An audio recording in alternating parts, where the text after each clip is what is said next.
Good evening all, welcome to my mini blog. माझ्या आहोंचा birthday असतो 20 ऑक्टोबरला. तर मी लागली होती प्रिपरेशनला. फर्स्ट ऑफ ऑल ब्लिंकिट केलं आणि त्यांना पहिले जाऊ दिलं कामावरती. जर त्यांना माहिती पडलं असतं तर मग त्यांना असं काही शॉकिंग वाटलं नसतं ना, म्हणून त्यांना जाऊ दिलं आणि एकदम एक्सप्रेशन वगैरे सगळं नॉर्मल ठेवले होते. फर्स्ट ऑफ ऑल मी जे बड्डे कर्टन असतात ते लावून घेतले. त्यानंतर बलून ब्लू कलरला घेतले, जे की ब्लू आणि व्हाईट कलर मी घेतला होता. मस्त त्याची 4-4चे सेट केले होते ब्लू व्हाईटचा आणि त्याच्यामध्ये माझा लवचा रेड कलरही टाकला होता.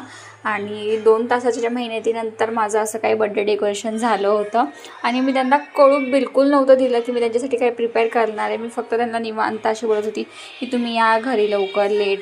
आणि नेमका त्यांना आज लेट झाला, पण ते आले आणि त्यांचं रिॲक्शन खूप शॉकिंग होतं.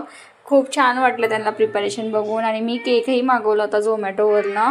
म्हणजे काल मला खूप छान छान सर्विस भेटली आणि माझं मन खूप प्रसन्न होतं, कारण की ह्यांचा बड्डे होता.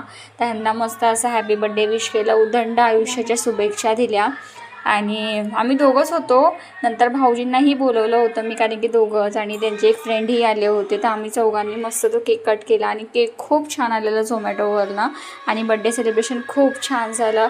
वन्स अगेन हॅपी बड्डे आहो. आणि बघा, मॉर्निंग झाल्यावरती असं ह्यांचं काहीच काम चाललं होतं बलून ब्लास्ट करण्याचं, हे करू म्हणून. Thanks for watching.